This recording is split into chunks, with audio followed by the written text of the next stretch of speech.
You are the founder. Your COO departed last quarter. Without the executive who carried the quarterly planning cadence, you've spent a month producing what used to take a week. Leadership is relitigating board-approved priorities. The actual problem? When planning depends on one executive holding the playbook, every transition exposes the business to delay, decision fatigue, and execution risk. In this episode, we're going to walk through the Lockstep Tracker. It'll help you achieve a quarterly planning rhythm that takes a week, not a month, and a system that survives any departure. Hi, I'm Summer, founder of Driven Connection, and we eliminate inefficiencies that stunt growth. Quarterly planning isn't a strategy creation. Your strategy was set when you defined your destination, what you sell, what you serve, and where you're going. The quarterly session has a different job. It produces what I call that Lockstep Tracker, the artifact that keeps your strategic plan and your quarterly tactical priorities in lockstep. The session reconfirms alignment, reads the current state, and decides where you need to pivot, refresh, or hold the line. That's it. When leaders treat the quarterly meeting as strategy from scratch every 90 days, the entire session balloons. Atlassian's State of the Team's 2024 report found that 93% of executives believe their teams could deliver similar outcomes in half the time. They already know what the planning ritual is costing them.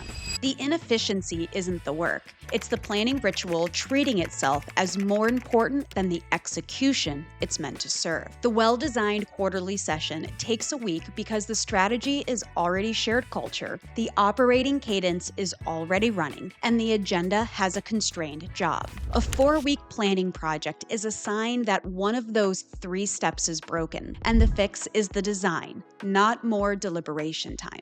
It's also a sign that the planning cadence depends on one single executive carrying it, which is key person risk written into the operational system. Let me show you what that looks like in a real engagement. A few years ago, I was working with a mid-market services firm, smart leadership team, real revenue. Quarterly planning had ballooned within a 3-week marathon that ran every 90 days. The first week was pulling reports. The second was debating priorities. The third was writing the deck for the board. By the time execution actually started, the quarter was a third over. Their quarterly priority completion rate sat under 50% against the industry benchmark of 80%. Every quarter started with a depleted leadership team trying to make up ground they'd lost during the planning itself. The turning point was a single design decision: separate the pre-work from the meeting. The quarterly cycle compressed from 3 weeks to 1. Rock target completion lifted past 80% within 2 quarters. The leadership team began executing on the first Monday of next quarter sharp. The strategy was already known. What changed was the rule-keeping strategic intent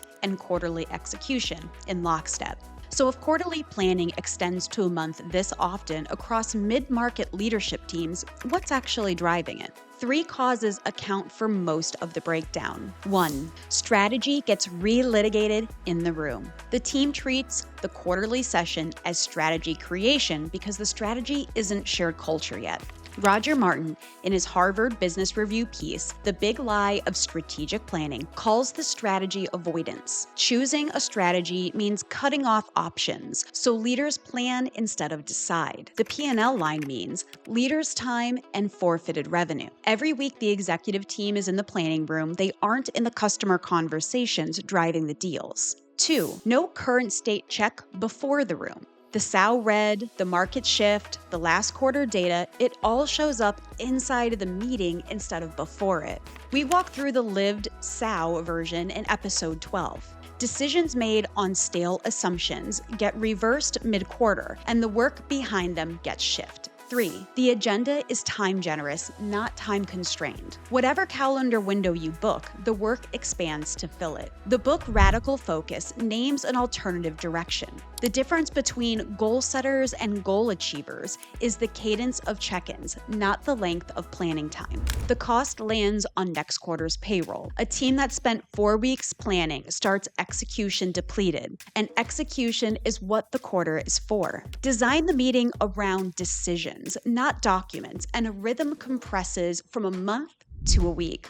Donella Meadows, in her 1997 essay, Leverage Points, Places to Intervene in a System, argued that the rules of a system are one of the highest leverage places you can change anything. Power over the rules, she wrote, is real power. Your operating cadence when the team meets, what the meeting is for, and what comes out of it is a rule of your system. Most leaders treat the rule as inherited ritual, and it isn't. It's something you designed, even if you designed it by default. Change the rule and you rewire how every decision moves through the team. Bain Company's 2016 research found that companies are 60% more likely to make timely, high-stakes decisions when businesses need, not the calendar, determine the cadence of their strategic planning. That's the design principle. The fast quarterly plan isn't a short version of a slow one. It's a different artifact entirely. The slow plan grades itself on thoroughness. The fast plan grades itself on three things. Did the team confirm alignment? Did they read the current state honestly? Did they leave the room with 3 to 5 priorities and named owners? Nothing else is the metric. When that becomes the rule of your system, the meeting doesn't need a month, it needs a week. The design change is doing the work the deliberation hours were never going to do. And because the rule lives in a system rather than a single executive's head, the cadence survives any transition the leadership team faces. Here are 2 practitioner solutions, both proven at mid-market scale. One from Gino Wickman, one from Vern Harnish. The first, Gino Wickman's Entrepreneurial Operating System, or EOS, laid out in his book, Traction. Wickman built EOS specifically because he watched mid-market leadership teams ruin themselves on quarterly planning the way that services firms did. His answer was that EOS calls rocks. Each quarter, the team commits to 3 to 7 priorities, one name owner per rock, one measurable definition of done. The quarter is graded against an 80% completion benchmark. The EOS quarterly meeting itself is constrained to a single day for the full leadership team. The framework has run inside thousands of mid-market companies for more than 20 years, which is the practitioner answer to, is this just our company? The second, Vern Harnish's Rockefeller Habits, refined in his book, Scaling Up. Harnish built his version around 3 themes: priorities, data, and rhythm. The company commits to 3 quarterly priorities tied to a single critical number, and the leadership team runs a weekly cadence, a monthly check, and a quarterly review with a defined agenda and a defined output. Same architecture as EOS, a small number of decisions, named owners, a weekly check-in, and a planning stopped eating the execution. Both frameworks ask for the same question of any quarterly meeting. What are we deciding here that we cannot decide async? Both started with the same decision. Stop letting the meeting do 4 jobs at once. Here's how you do that in your business starting this week. The activity is a 1-week build of the Lockstep Tracker, 4 steps, and the output is a 1-page artifact your leadership team commits to, and any incoming executive can pick up and continue. Step 1, distribute the pre-work canvas Monday morning, 1 page per leader. 4 fields, last quarter's honest grade with a completion percentage, 3 to 5 proposed priorities, a current state read, a quick strengths, weaknesses, opportunities, and threats pass against the business as it stands today, not as it stood last quarter. Capacity reality, not capacity aspiration. Step 2, complete the canvas async Tuesday and Wednesday, 30 minutes per leader. No meetings about the meetings. No pre-meetings to plan the pre-work.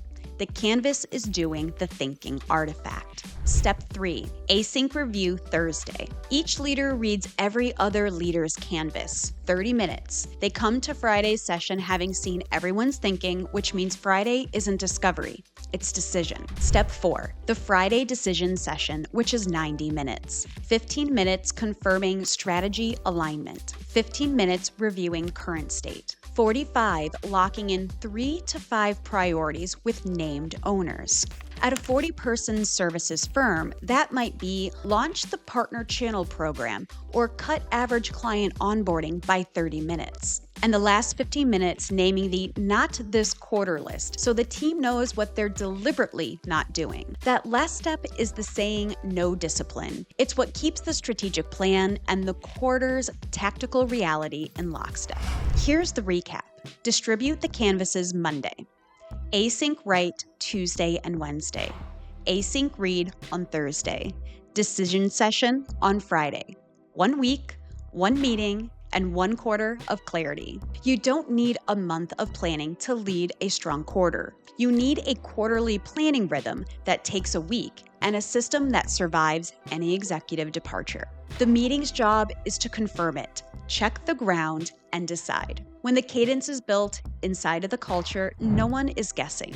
You're learning, you're growing, and you're building a system-led operating cadence where the planning serves execution. Each episode names a different pattern. Subscribe so the next one finds you. I'm your host, Summer Ames Prodan. We'll fix another inefficiency on the next episode of Driven Growth.